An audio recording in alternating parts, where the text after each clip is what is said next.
نحمده ونصلي على رسوله الكريم اما بعد فاعوذ بالله من الشيطان الرجيم بسم الله الرحمن الرحيم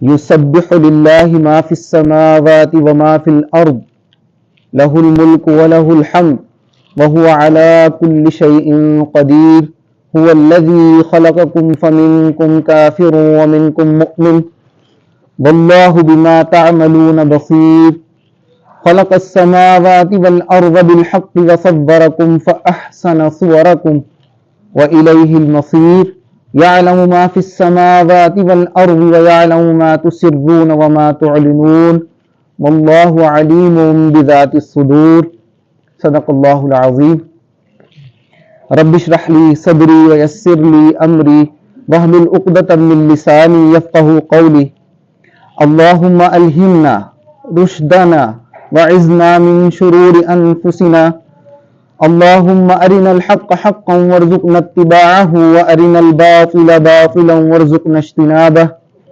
آمین یا رب العالمین۔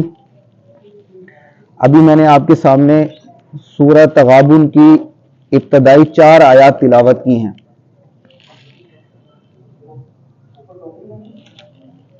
سورہ تغابن جو ہم منتخب نصاب کا مطالعہ کر رہے ہیں، اس کا یہ دوسرے حصے کا 4تھا درس ہے، اور جو پہلا حصہ ہے وہ ہم مکمل کر چکے ہیں، اور جو دوسرا حصہ تھا اس کے 3 دروس ہم اقبال بھائی کی زبانی جو ہے وہ ہم سن چکے ہیں۔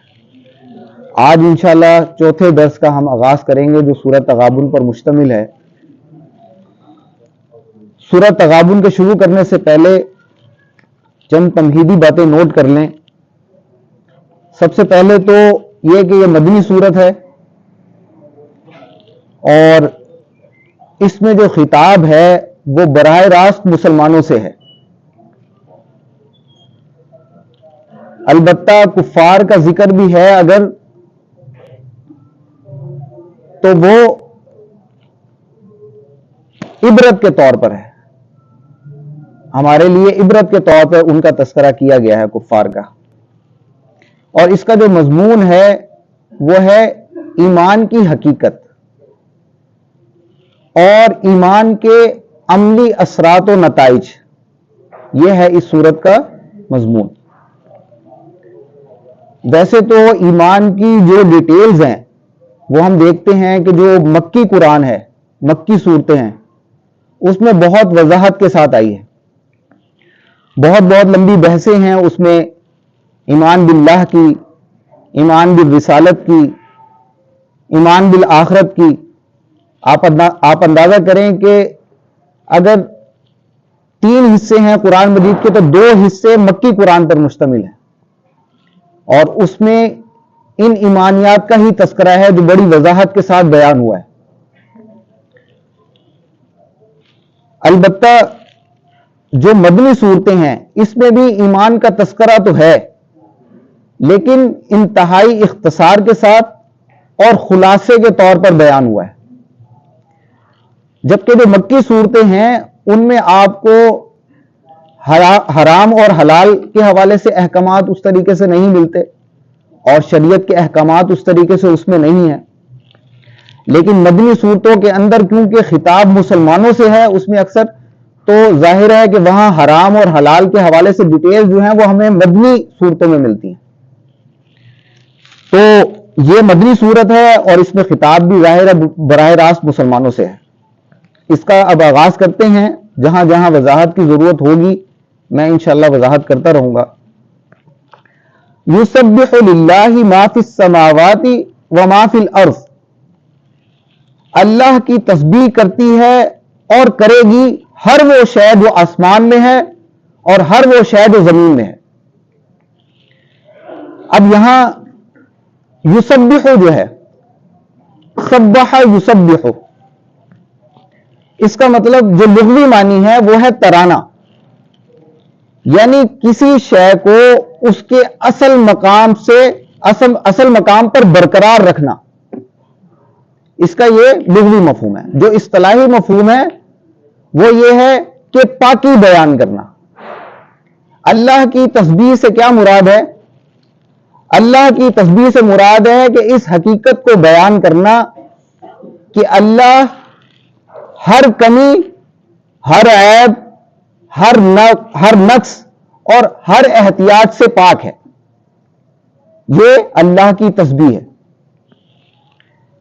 پھر ہم دیکھتے ہیں جیسے اردو زبان کے اندر ہے اور انگلش زبان کے اندر ہے کہ 3 زمانے ہیں، ماضی، حال اور مستقبل. تو ان کے لیے علیحدہ علیحدہ صیغہ استعمال ہوتا ہے ان میں. البتہ جو عربی زبان ہے اس میں ان 3 زمانوں کے لیے 2 صیغے استعمال ہوتے ہیں. ایک ماضی کے لیے اور دوسرا فعل مضارع ہے، وہ حال کے لیے بھی بیان ہوتا ہے اور مستقبل کے لیے بھی بیان ہوتا ہے. تو یہاں پر جو صیغہ استعمال ہوا ہے یسبح، یہ مضارع صیغہ ہے. اس وجہ سے اس کا جو میں نے ترجمہ کیا وہ کیا اللہ کی تسبیح کرتی ہے اور کرتی رہے گی، یعنی کہ اس میں حال کا بھی تذکرہ ہے اور مستقبل کا بھی تذکرہ ہے.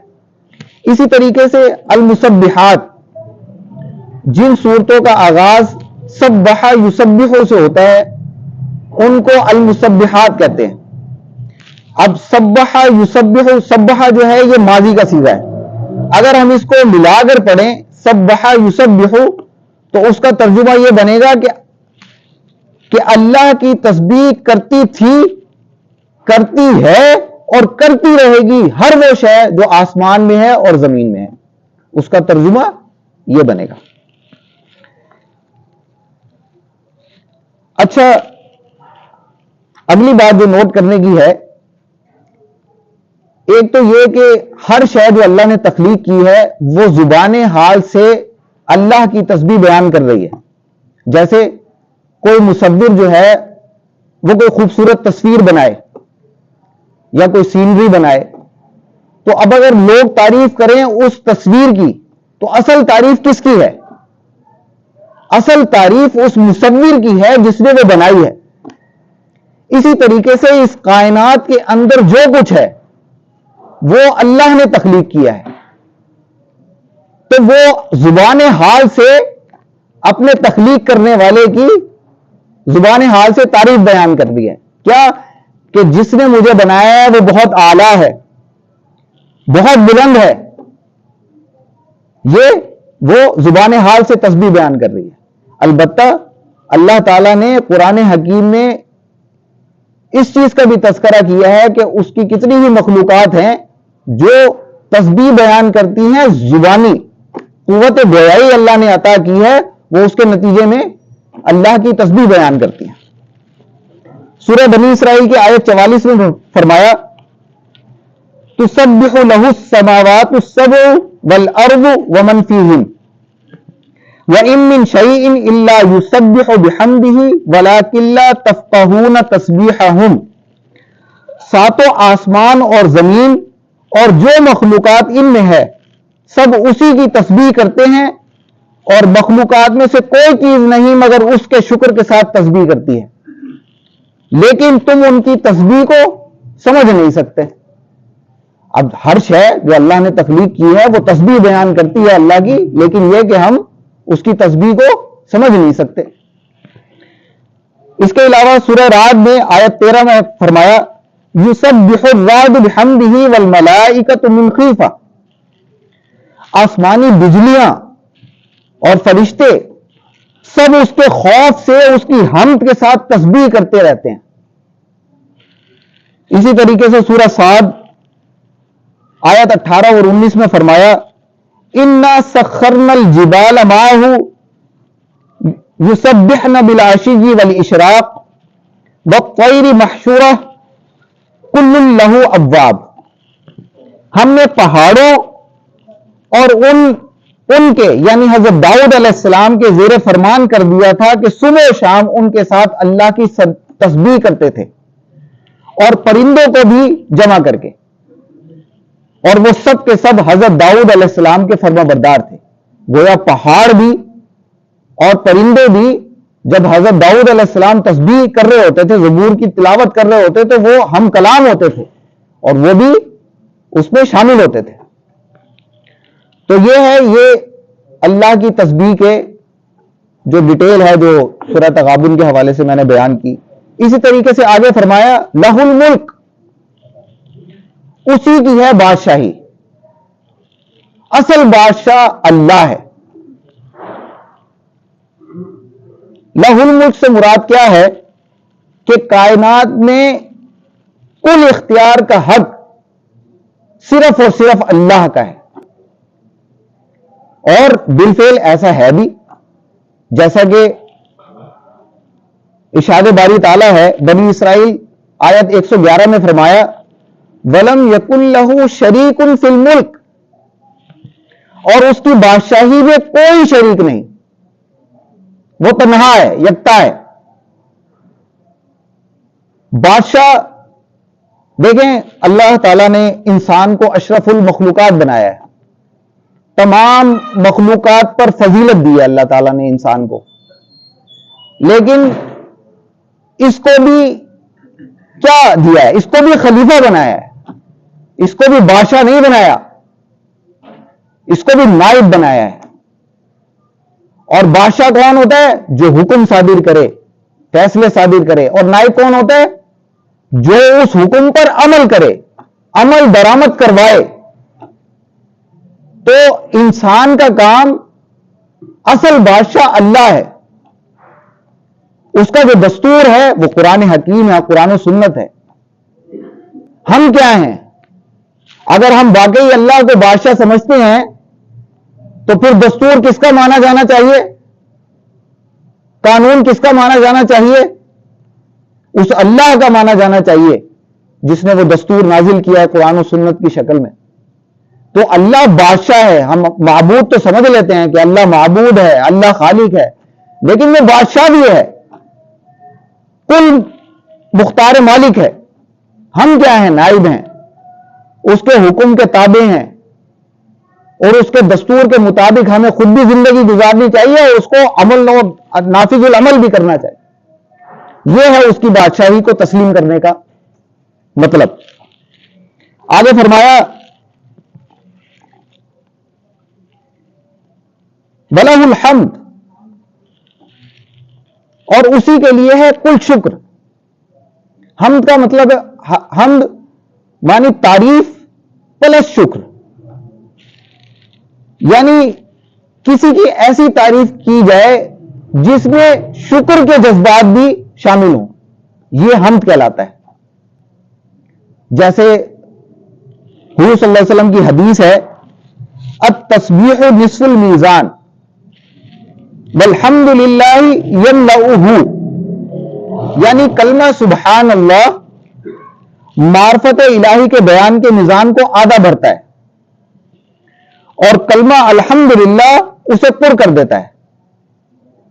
سبحان اللہ کے معنی کیا ہیں؟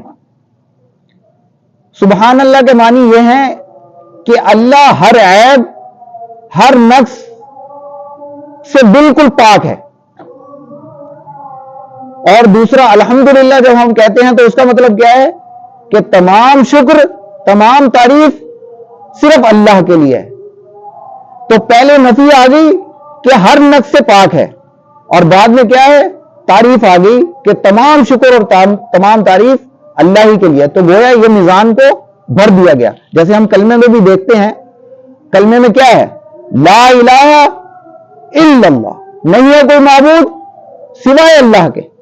تو پہلے نفی ہے کہ کوئی معبود نہیں، صرف اللہ ہے جو معبود ہے۔ وَهُوَ عَلَىٰ كُلِّ شَيْءٍ قَدِيرٌ، اور اللہ ہر شے پر قادر ہے۔ اب یہاں جو کل ہے وہ کیا ہے؟ وہ پناہ ہے۔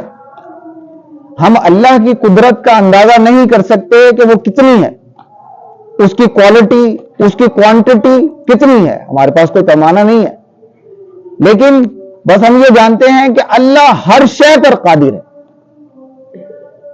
زیادہ ادھر مرکوز کیا ہے؟ آخرت کے حوالے سے ہمارے جو ذہنوں کے اندر اشکال ہوتا ہے نا قیامت کے بارے میں، جیسے کفار کا بھی تذکرہ کرتا ہے، کفار کا بھی تذکرہ ہوا ہے، وہاں بیان ہوا ہے کہ وہ کہتے تھے جب مٹی میں مل کر ہم مٹی ہو جائیں گے، ہماری ہڈیاں جو ہے وہ گل سڑ جائیں گی تو اللہ کیسے دوبارہ زندہ کرے گا؟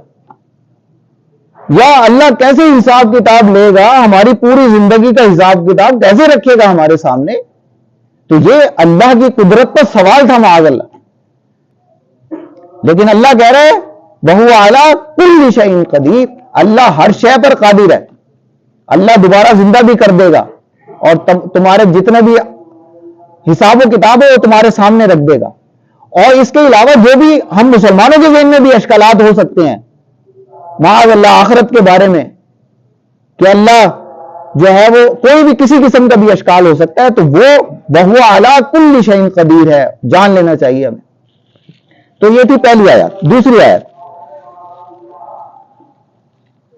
هُوَ الَّذِي خَلَقَكُمْ، وہی تو ہے جس نے تم سب کو پیدا کیا. فَمِنْكُمْ كَافِرٌ وَمِنْكُمْ مُؤْمِنٌ، پھر کوئی تم میں کافر ہے اور کوئی تم میں مومن ہے. پیدا تو سب کو اللہ تعالیٰ نے کیا ہے، لیکن یہ کہ تم میں کوئی کافر ہے کوئی مومن ہے، کوئی فرما بردار ہے اور کوئی نافرمان ہے. میں نے آغاز میں کہا تھا کہ یہ سورت میں براہ راست مسلمانوں سے خطاب ہے، تو یہاں کافر کا جو تذکرہ آ رہا ہے وہ نافرمانی میں آ رہا ہے، وہ منافق کے اس میں آ رہا ہے. کافر کا مطلب ہے چھپانے والا، ناشکری کرنے والا. تو بعض اللہ کے بندے ہیں جو نیک ہیں، صالح ہیں، فرما بردار ہیں، اللہ کے حکم کے تابع ہیں، اسی کے مطابق زندگی گزار رہے ہیں، اور کچھ ہیں نافرمان ہیں، ناشکرے ہیں اور من چاہی زندگی گزار رہے ہیں. یہ کیوں ہے؟ کیونکہ اللہ تعالیٰ نے آزمائش کے لیے کچھ اختیار دیا ہے. چاہے تو شکر گزاری کی روش اختیار کر لے، چاہے ناشکری کی روش اختیار کر لے، لیکن اس کا نتیجہ نکلنے والا ہے، اس کا لازماً نتیجہ نکل کر رہے گا. آگے فرمایا وَاللَّهُ بِمَا تَعْمَلُونَ بَصِيرٌ، اور اللہ دیکھنے والا ہے جو کچھ تم کر رہے ہو. اللہ دیکھ رہا ہے. اب اس میں ایک جگہ تو بشارت ہے اور دوسرا کیا ہے؟ دوسری دھمکی ہے. پہلا کیا ہے؟ بشارت کن کے لیے ہے؟ جو نیکوکار ہیں، مومن ہیں، ان کو کہا جا رہا ہے کہ اللہ دیکھ رہا ہے تمہارے نیک اعمال، تمہاری شکر گزاری، تمہاری فرما برداری اللہ دیکھ رہا ہے، اس کے نتیجے میں تمہیں اچھا اجر ملنے والا ہے. تو یہ کیا ہے؟ یہ بشارت ہے. لیکن دھمکی کن کے لیے؟ نافرمانوں کے لیے. ان کے لیے کیا ہے؟ اللہ دیکھ رہا ہے جو تمہاری نافرمانی ہے، جو تمہاری منمانی ہے، اللہ دیکھ رہا ہے اور اس کے نتیجے میں تمہیں اس کی سزا ملنے والی ہے. تو اس کے دو مفہوم ہیں، دھمکی بھی ہے اور بشارت بھی ہے.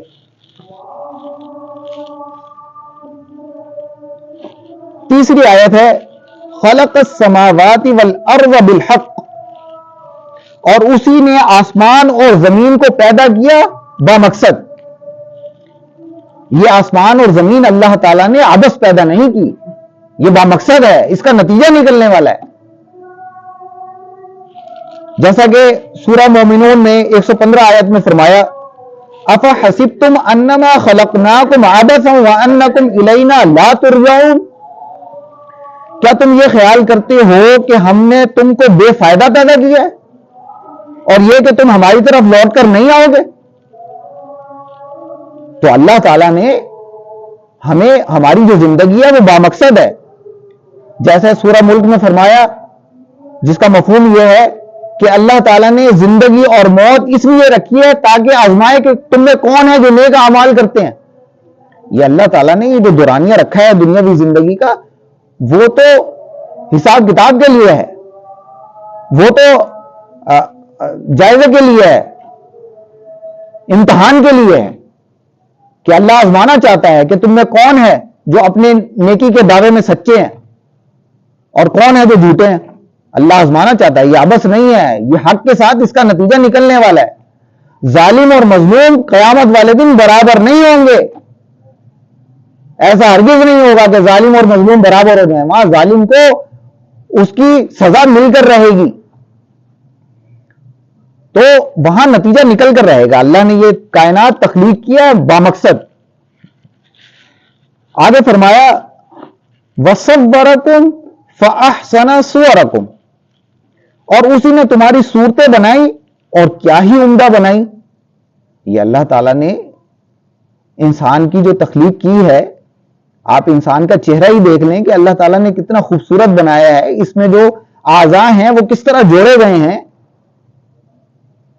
وہ کتنی خوبصورتی کا باعث ہیں. آنکھیں ہیں، ناک ہے، کان ہے، منہ ہے. آپ ذرا تصور کریں ان میں سے کسی بھی چیز کو ذرا ترتیب بدل دیں، دیکھیں ذرا پھر کیا چہرہ بنے گا. تو یہ اللہ کی خلاقی ہے، اللہ کا شاہکار ہے. صرف شکل نہیں، انسان کا پورا جسم جس طرح اللہ تعالیٰ نے اعضاء کو جوڑا ہے، یہ اس کی تخلیق کا شاہکار ہے. تو آگے فرمایا وَإِلَيْهِ الْمَصِيرُ، اور اسی کی طرف لوٹ کر جانا ہے.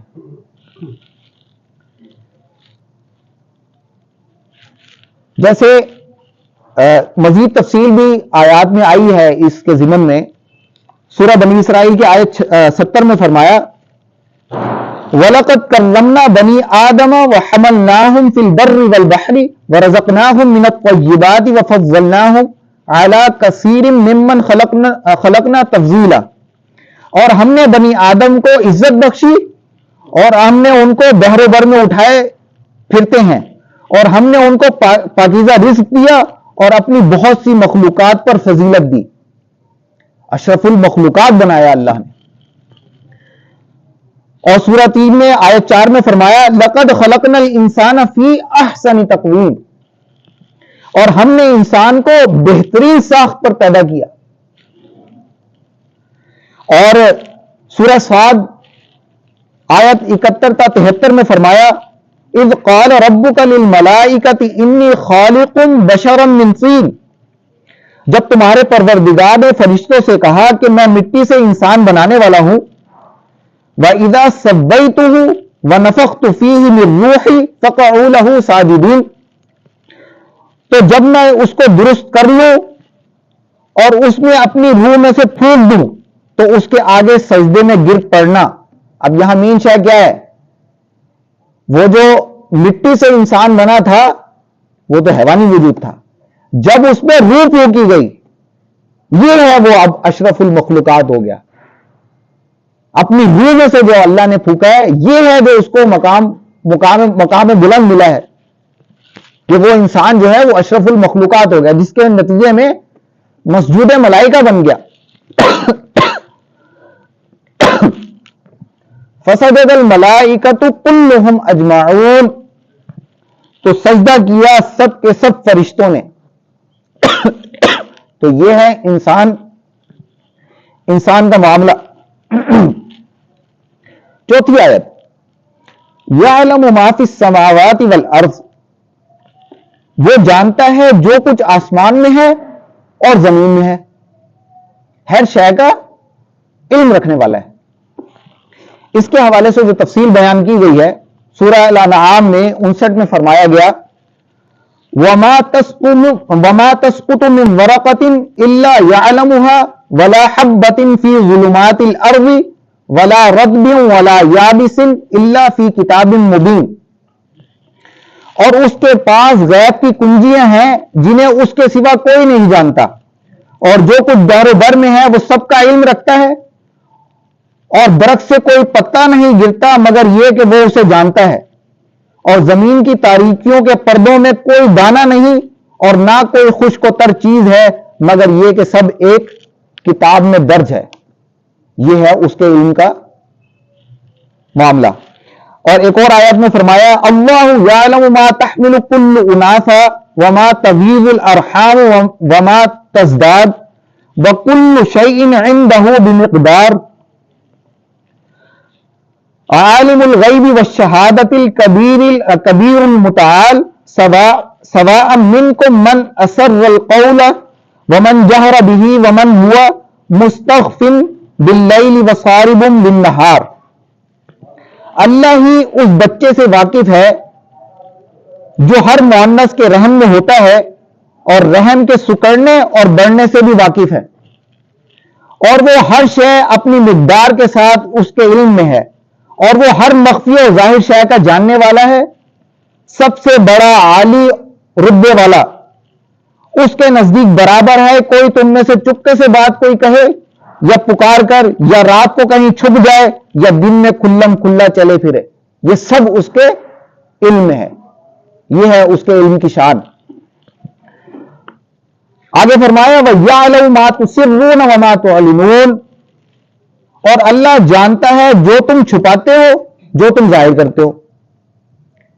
دیکھیں ہم کوئی بھی، اب اگلی آیت بھی پڑھ لیں پھر میں ایک ساتھ اس کی تفصیل بیان کرتا ہوں. وَاللَّهُ عَلِيمٌ بِذَاتِ الصُّدُورِ، اور اللہ واقف ہے ان رازوں سے بھی جو سینوں میں ہے. اب یہاں دیکھیں علم کے 3 درجات ہیں. سب سے پہلا درجہ جو بیان کیا گیا وہ یہ ہے اللہ جانتا ہے جو کچھ آسمان میں ہے اور جو کچھ زمین میں ہے. ہم احاطہ نہیں کر سکتے اس کے علم کا، جیسے اس کی قدرت کا احاطہ نہیں کر سکتے اس کے علم کا بھی احاطہ نہیں کر سکتے. تو اسی پر اکتفا کرنا پڑے گا کہ سب کچھ جانتا ہے بس. یہ تو پہلا درجہ ہے. دوسرا درجہ کیا بیان کیا کہ جو کچھ تم چھپاتے ہو، جو کچھ تم ظاہر کرتے ہو، کوئی بھی عمل جو انسان کر رہا ہے چھپ کر یا ظاہر کر کے، وہ ان سب کے بارے میں علم رکھتا ہے، وہ جانتا ہے. کوئی تنہا شخص ہے، کوئی اچھا عمل کر رہا ہے یا برا عمل کر رہا ہے، وہ اللہ کی نگاہ میں ہے. کسی کی نگاہ میں ہو نہ ہو، اللہ کی نگاہ میں ہے. لیکن ایک تیسرا درجہ ہے، وہ کیا ہے؟ وَاللَّهُ عَلِيمٌ بِذَاتِ الصُّدُورِ، اللہ تو دلوں کے بھید بھی جانتا ہے. تو دلوں میں کیا ہوتا ہے؟ سب سے پہلی شے جو بنیادی طور پر ہے وہ کیا ہے؟ احتساب کے حوالے سے، حساب و کتاب کے حوالے سے وہ کیا ہے؟ نیت. نیت کہاں ہوتی ہے؟ دل میں ہوتی ہے. کہا جاتا ہے، حدیث مبارکہ ہے جیسے عمل کا دار و مدار نیت پر ہے. اگر کسی شخص نے کی نیت صاف ہے، اچھی ہے، تو اس کے مطابق اس کا اجر بھی ہوگا. اخلاص جتنا زیادہ ہوگا تو اس کے مطابق اس کا اجر ملے گا. لیکن وہ اس کو جاننے والا کون ہے؟ وہ اللہ ہے. وہ دلوں کے بھید تک جانتا ہے. یہ کس طرف اشارہ ہے؟ اگر کسی کے بارے میں سوء ظن ہے آپ کے دل کے اندر، تو وہ کون جانتا ہے؟ وہ اللہ جانتا ہے. کوئی عداوت ہے، کوئی بغض ہے، کسی کے بارے میں غلط آپ سوچ رہے ہیں، وہ اللہ جانتا ہے. تو آخر یہ اشارہ کس طرف ہے؟ اللہ تعالیٰ ان سب چیزوں کا احاطہ کیے ہوئے ہے. آخرت میں تمہارا محاسبہ جو کرنے والا ہے وہ کل علم رکھنے والا ہے. تمہارے ظاہر کا بھی جاننے والا ہے، تمہارے چھپے کا بھی جاننے والا ہے، تمہارے دلوں کے بھید بھی جانتا ہے، تمہاری نیتوں کو بھی جانتا ہے. انسان تو نہیں جان سکتا نا، میں تو کسی کے دل میں جھانک کر نہیں دیکھ سکتا کہ وہ کیا ہے، لیکن جو محاسبہ کرنے والا ہے وہ جانتا ہے. تو یہ کہ اللہ تعالی کی علم کی شان یہ ہے. آج بس اسی پر اکتفا کریں گے. اللہ تعالیٰ سے دعا ہے کہ اللہ تعالیٰ دین کے جتنے بھی تقاضے ہیں ان پر عمل کرنے کی توفیق دے. بارک اللہ لی ولکم فی القرآن العظیم ونفعنی وإیاکم بالآیات والذکر الحکیم.